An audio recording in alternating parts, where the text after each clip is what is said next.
Hello, Susanna Lobez with you from Sisters in Crime, and we bring you a brand new series of Scarlet Stiletto Bites, scintillating short crime fiction stories by our Australian Sisters in Crime authors. I've always quite liked the proverb, which was first quoted in the mid-1800s, "Revenge is a dish best served cold," or sometimes eaten cold. But I've never really been sure what it means. Today's story explores how much cold revenge is enough. The Case of the Missing Husband by Aoife Clifford. Sisters in Crime Body in the Library Award, runner-up 2013. Greta hadn't come up with an original New Year's resolution in years. They had run along the same lines, like clapped out old trains. Do more exercise, lose weight, stop yelling at the kids.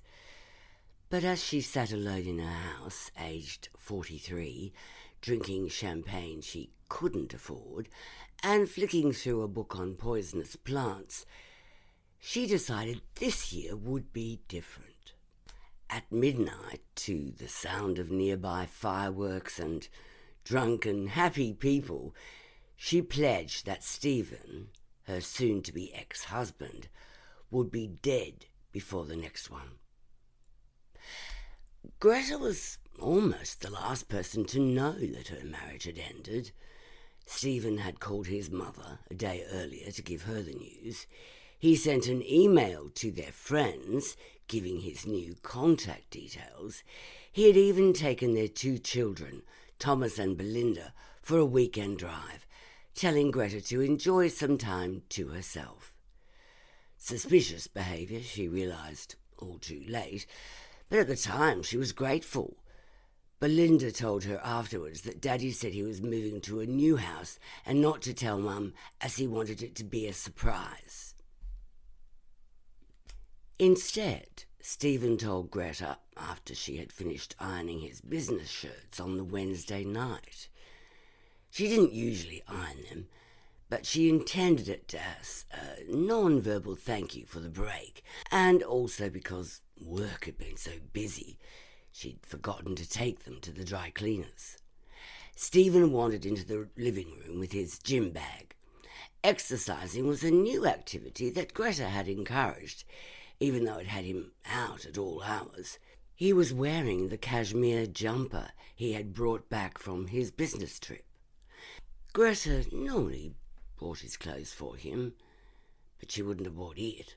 Grey with burnt orange stripes, a bit too trendy really, not anything that would wear well, like navy.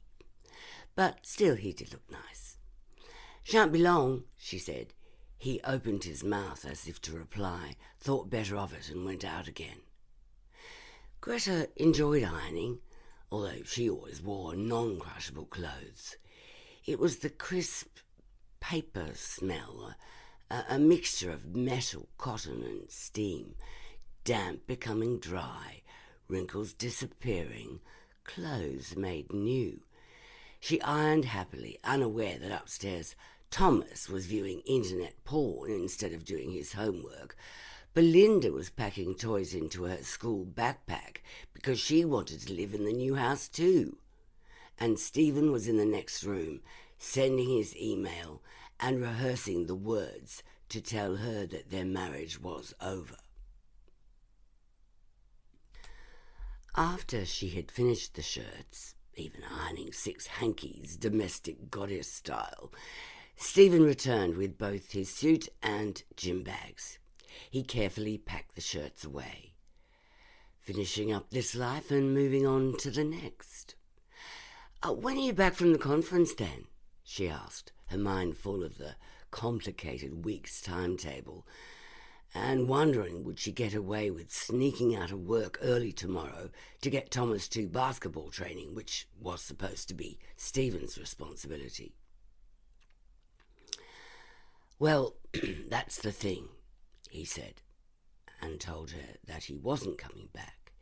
He wanted to be with Nina, but thanks for the shirts. Outwardly, Greta continued as normal to flick off the PowerPoint, pull the plug out, leave the iron to rest on the table, collapse the ironing board. Inside, she was collapsing at the shock he was leaving her.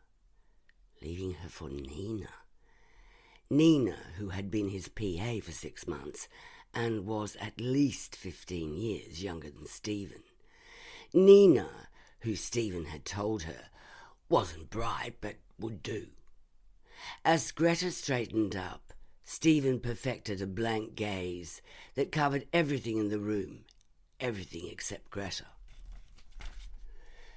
But Nina's a lesbian. Greta was sure that she hadn't dreamt this or inferred it from the fact that Nina had once played women's cricket. She was certain that's what Stephen had told her before he went on an important work trip for which he needed his PA.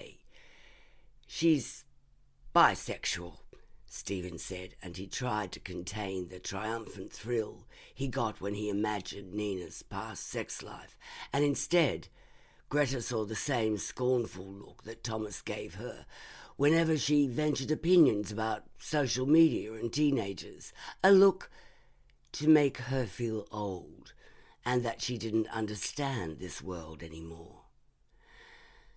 And then Stephen vanished into the night, leaving her crying downstairs and Belinda crying upstairs because looking after an 8-year-old wasn't part of his plan. Thomas remained oblivious and didn't find out until the next day. The only person who found out after Greta was Stephen's older sister, Miriam. Stephen had been too nervous to tell her. Miriam, a keen member of the Amateur Dramatic Society, had known her entire life that Stephen was selfish and spoilt. It was Greta who never missed one of her little productions and had even watched multiple performances of Miriam as the body in the library where she didn't say a line. It had been a challenging role for Miriam, as she had trained herself not to blink for over half an hour to be authentic. Stephen never turned up at any of them. Without Miriam, Greta didn't know if she would have got through the next few months. It was as if Stephen had stuck a knife into her heart that was impossible to remove. Crying in the toilets at work every day, having married acquaintances avoiding her as if unfaithful husbands could be contagious, and putting up with patronising advice about pulling herself together because of the children. Greta felt that she had lost her life map. Happily married working mum with a husband to grow old with, and in return she'd been given a compass that continually led her south. The reality of what was happening to Greta came in waves. Some days she felt numb, other days she was so raw. She expected beads of blood to appear on her skin. Friends professed to be shocked by Stephen's infidelity, but the divorced mothers at school told her the truth. With every second weekend without kids, the divorced mothers often went drinking at the local bars. "He bought us all champagne and told Beck she had great tits and was she interested," said Linda. Husband left when she was pregnant with their 4th child. Beck, husband left after she had spent a year nursing his mother with dementia, patted her on the back and gave her the name of a good solicitor.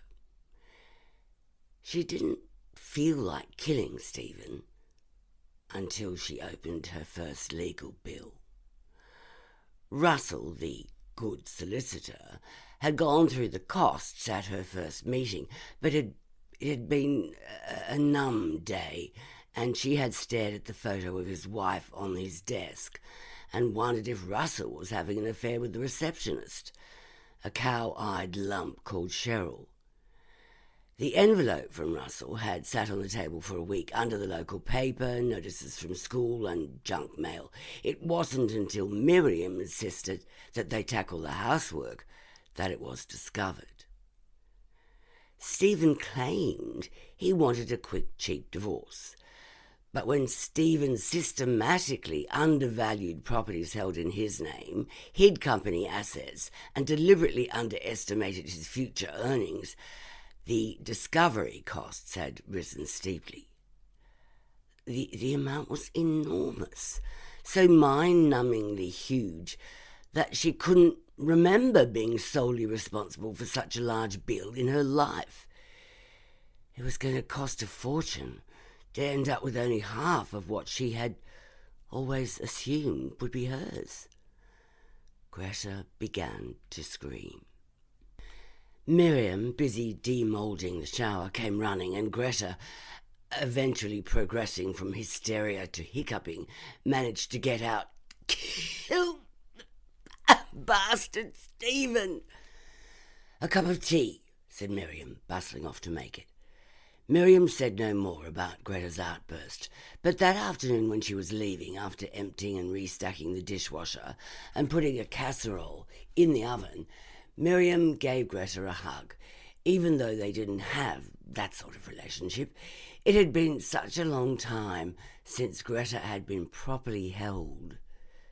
Not the brusque bear wrestle that Thomas sometimes bestowed, or the squirming, squealing hug that Belinda might give under sufferance. A proper hug from another adult for comfort.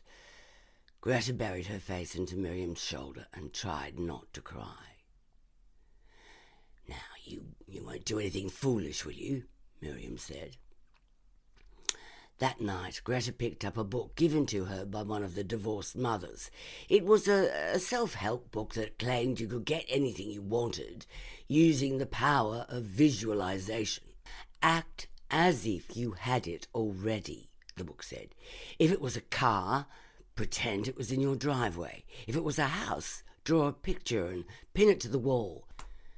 Greta decided, as she lay in the bed she used to share with Stephen, that what she really wanted, above everything else, was a hit man.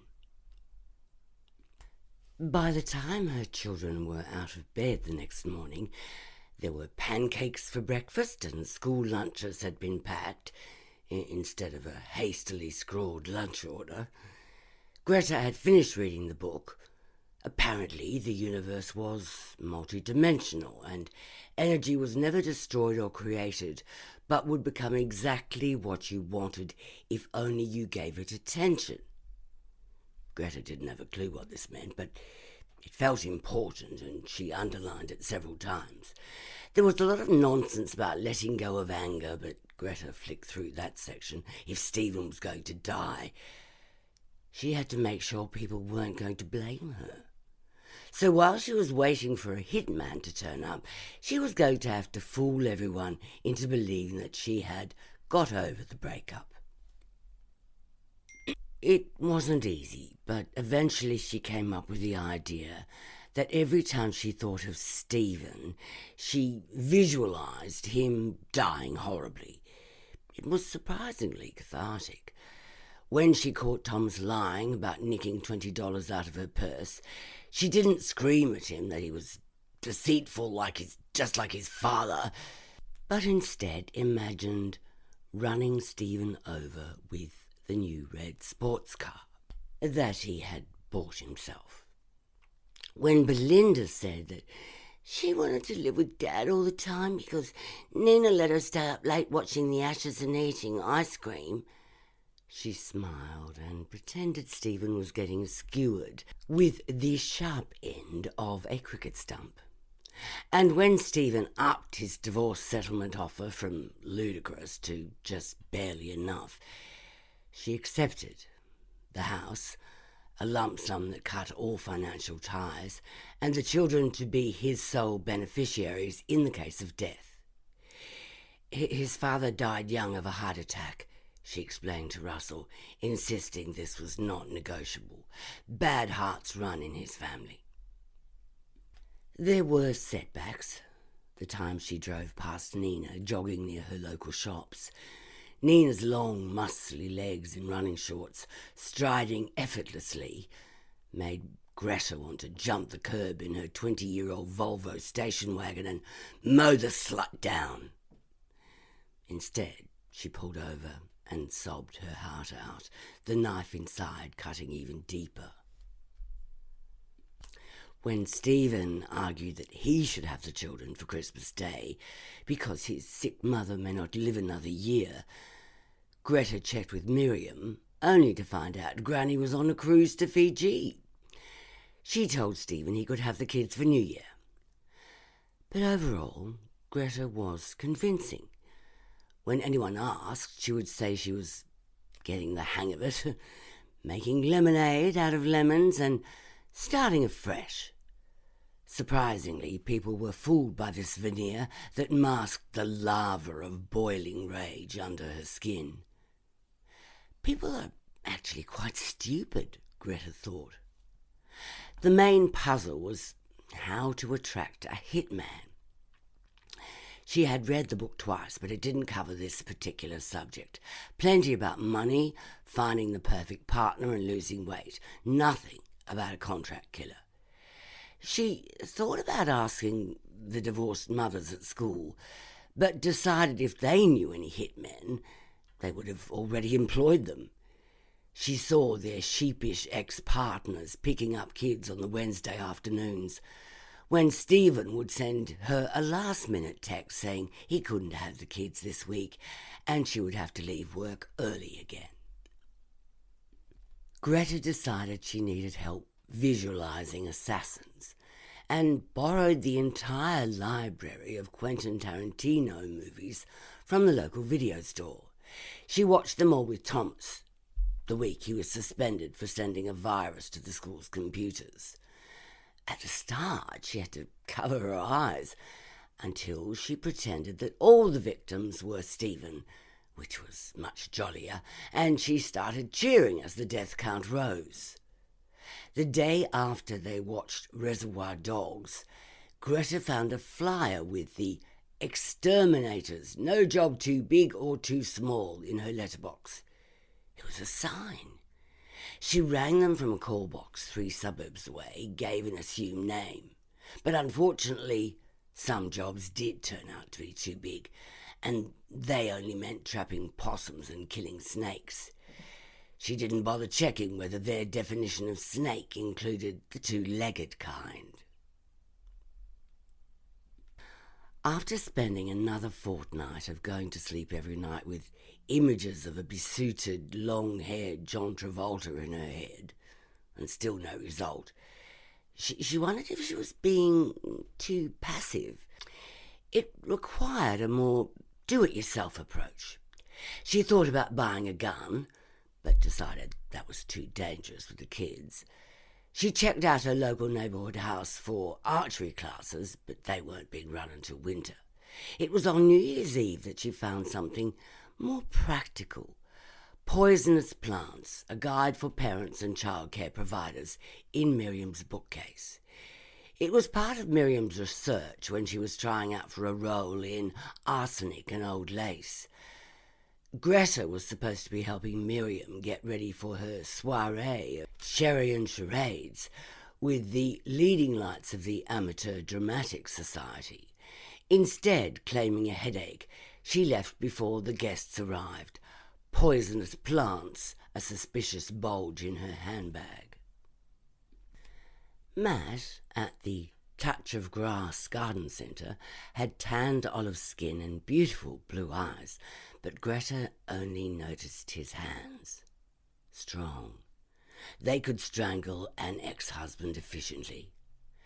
She had arrived with a shopping list including hemlock, nightshade, rhubarb leaves and daffodil bulbs, the latter 2 being poisonous as well as camouflage, she schemed. Matt thought Greta was lovely and did his best to engage her in conversation. Being a shy man, he kept it about the plants, pointing out to her that the start of a scorchingly hot summer wasn't the best time to begin planting, but that he appreciated her interesting choices. "And don't worry about them being poisonous," he said, smiling at her. almost impossible to poison anyone with plants. They taste so awful that people won't eat enough to kill them. Greta was so depressed that when he offered her a spot in the Paint a Pair of Terracotta Gumboots workshop the next Saturday for free, in the hope to see her again, she actually accepted. Delighted, Matt took down her phone number. He rang her mobile the following week to confirm her attendance and just to say hello, while Miriam was sitting in the kitchen. Greta was surprised. She'd already moved on to thoughts of cutting Stephen's car brakes. Miriam, sneaking into the living room to eavesdrop on the conversation, noticed her copy of Poisonous Plants sitting at the coffee table. She was already suspicious after Greta's early exit on New Year's Eve. No, of course, no, I'm really looking forward to it, Greta said, and put down the phone. What was that about? Miriam asked, brandishing her book. Oh, the guy from the garden centre. I'm going there for a course on Saturday. About plants? Asked Miriam. Terracotta boots, actually. Oh, you found your book. I meant to return it to you. But why did you want it? Miriam persisted. Someone at work, worried about their garden. Kids, Greta lied. Turned out to be harmless. Apparently, it's almost impossible to be poisoned from a plant. Greta thought she had explained everything away, but Miriam, who had noted a chemistry kit, actually Thomas's, a leaflet on how to get your gun licence, plan abandoned some time ago, as well as several large knives that had been resharpened by the butcher, just in case she felt like sticking a real knife into his heart, and wasn't convinced. The workshop fell on a child-free weekend, and Greta, having spent the morning visualising death in general, decided to go. The only other attendee was a small bird-like woman with large glasses and an unattractive helmet of grey hair, which didn't suit her. A lawyer, Greta guessed, or possibly a human resources manager. The terracotta gumboots were not even full-sized ones for sticking plants in, as Greta had imagined, which was disappointing because she had visualised smashing Stephen's skull with it. Rather, they were small dinky ones for keeping pencils in. Be hard to squash a mouse with one, Greta thought. Matt got out the paints. I don't normally run the craft courses, but Margie's on holidays, he explained to Greta, who was only half listening, caught up with the sudden thought of death by fertiliser. I'll bring in some of my homemade rock cakes for you shortly. Matt had got up extra early to make them that morning. Probably taking credit for his wife's work, Greta said grumpily to the other woman when Matt left the room. She's dead, the woman said. 2 years ago this March. Embarrassed, Greta sat down at the table and pretended to be interested in brush selection. I'm Zoe, the woman said. I think I'll do daisies.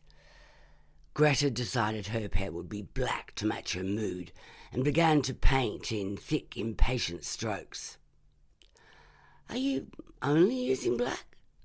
Zoe asked, raising an eyebrow. For my teenager, Greta said, and then to change the conversation. Have you been to many of these courses?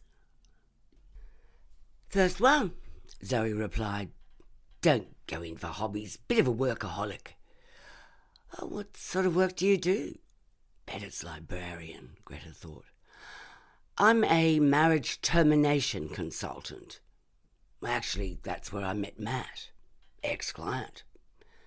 Zoe glided her paintbrush over the terracotta, trailing a glistening sky blue.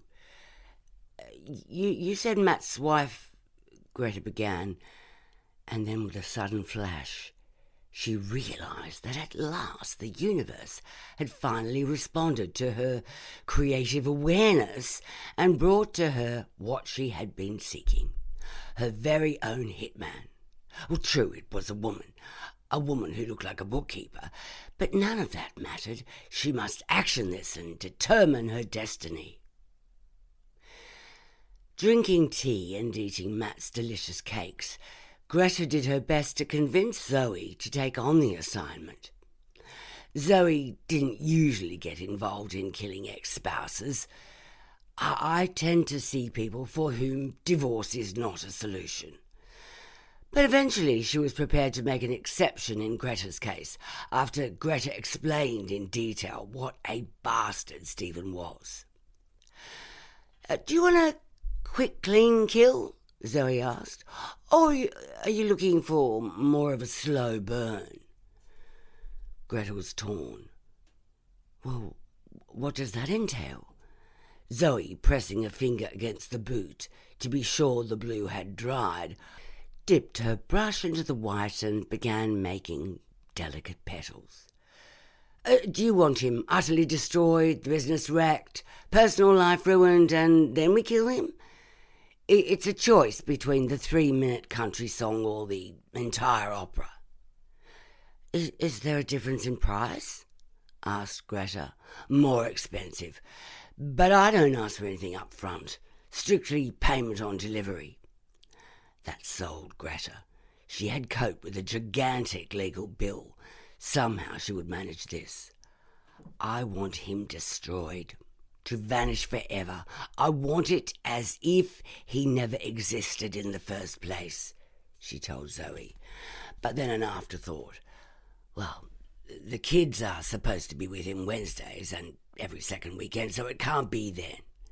Of course, Zoe smiled, displaying a set of perfect and expensive teeth. And they spent the rest of their time happily painting their terracotta boots in companionable silence. It wasn't until they were getting ready to leave that Greta asked, should I give you my details? My Stephen's details? Do we need to meet again? Oh, this isn't the sort of industry where you exchange business cards or get a receipt, said Zoe. I'll be in contact when we have a result. Don't get in touch with me, and not a word to anyone. Matt came to say goodbye with a pot of violets. To celebrate the new year. He shyly presented it to Greta. We were all out of hemlock. Thanks, said Greta, who felt like a new woman, and when she took the pot she noticed Matt's eyes as he pressed her hand for a heartbeat longer than necessary. Oh, actually, said Matt, I was just wondering whether you'd like to go out for a drink sometime, if you're not busy, that is. Greta hadn't been asked out on a date for over 20 years, but the first flicker of excitement was doused when she remembered what had happened to his first wife, and she stood there trying to find the words to say no. Greta would love to, Zoe said briskly, and Matt brightened and coloured all at once. Fantastic. Great, I'll be in touch. Better get back to the customers. Thanks, Greta. Thanks, Nora. Greta was too distracted to notice that Matt had called Zoe the wrong name. Sorry for jumping in like that, said Zoe, but you had to say yes. He killed his wife, said Greta. Well, you want to kill your husband, said Zoe in a beggars can't be choosers kind of way, and really I killed his first wife. You'll be perfectly safe. It's a one-off service. To lose one wife may be regarded as misfortune. To lose both looks like carelessness, said Greta anxiously, who knew the quote because Miriam had been Lady Bracknell's understudy in The Importance of Being Earnest 2 years earlier. I was thinking of suspicious. Matt is lovely. Don't mention his wife to him. I shouldn't have breached client confidentiality. Look, forget Stephen. Before you know it, he will have vanished from your life. And so Greta got on with her life. She threw out the self-help book, as well as the internet searches on explosives and electrocutions. She did go out for a drink with Matt. It went very well. The divorced mothers were at the same bar, and when Matt wasn't looking, Debbie, husband kicked out when she discovered he had been sending naked pictures of himself online to a 17-year-old in Latvia, had given her a big thumbs up and then sent over 2 orgasm cocktails for a joke. Greta asked Matt to the movies the next week and surprised them both when she invited him to stay the night. She waited for a progress report from Zoe and quizzed the children when they returned from staying with their father, if he seemed any different. Thomas mentioned that Dad and Nina were fighting a lot. Well, it's a start, she thought. 6 weeks later, Stephen suddenly appeared on her doorstep. Greta hadn't spoken to him since the day of their divorce. He needed to get some business documents from the basement, he told her. She let him in after quickly checking that Zoe wasn't lurking in the bushes getting ready to shoot him. Half an hour later, she stood on the doorstep as he stuffed 3 cardboard boxes full of paper into his ridiculous sports car. If anyone rings up from the Security Commission, refer them to my lawyer, he said, walking up the steps towards her. He didn't bother to explain or let her ask questions. Instead, he ordered her about as if they were still married. Greta said nothing, but put a mental tick against business wrecked. Nina's gone, you know. Said I was too old and boring, and apparently she is a lesbian. I'll have to give up that flat. Too expensive. It was their longest conversation since the day he told her he was leaving. Greta wondered if he was expecting her to be sympathetic, offer a cup of tea. Thought I could keep here for a bit. Business is slow, cash flow issues. Nothing serious, just this high Australian dollar. Would only be for a few weeks. He gave her a smile as if he was doing her a favour, and she waited for him to say it was all a mistake and he had been a fool and it would never happen again. But he didn't say any of that because he was convinced he didn't have to. Instead, he was thinking about whether he could move in by Friday and advertise the flat by the weekend. I don't think so, said Greta. Why not? This is my house, he shouted. No, it's my house, and you are too old and boring. And she shut the door in his face. On Saturday afternoon, as Stephen began looking at online ads for bed sits, Greta took Matt to see Miriam in a streetcar named Desire. It was Matt who noticed her partway through the first act. Isn't that Nora who painted those boots with you? He pointed at Blanche Dubois. Greta looked at the small blonde woman who had just stepped off the streetcar. Don't you mean Zoe? She whispered back. The lady in the seat in front of them turned and frowned while Matt shook his head and placed his hand on Greta's thigh and gave it a squeeze. Looking up at the stage, Greta mentally added a grey wig and glasses to Blanche. It was definitely Zoe. For the first half, Greta sat there delighted. She could go backstage to see Miriam and casually meet up with Zoe. No one would be suspicious. Congratulate her on the work done so far. Ask when the job might be finalised. But at the start of the second act, she began to have doubts. Why did Matt think her name was Nora? What was she doing in Miriam's play? Hadn't Zoe told her that she was a workaholic with no hobbies? Greta looked at her programme. Squinting in the dark, she found a photo of Zoe smiling with her perfect teeth. Underneath, she could just make out Blanche Dubois is played by Nora Massey. Nora is a dental hygienist and veteran of many of our productions, having starring roles in... A long list followed. By the time Miriam came on stage for her blink and you'd miss it moment at the end of the second half, Greta's suspicions had been aroused. It was pretty good, said Matt after the applause died down. Greta said nothing. Is everything all right? You're looking a little peaky. Greta turned to face him. "Matt, how did your first wife die?" She had never asked him about his first wife before, obeying Zoe's rule about not discussing it with him. "My ex-wife," Matt said. "Yes," said Greta. "But she isn't dead," said Matt. "She lives in Bonnie Doon. Left me for a ski instructor. She never really understood plants." Greta closed her eyes, trying desperately hard to put the pieces of the puzzle together. "You don't look well," said Matt.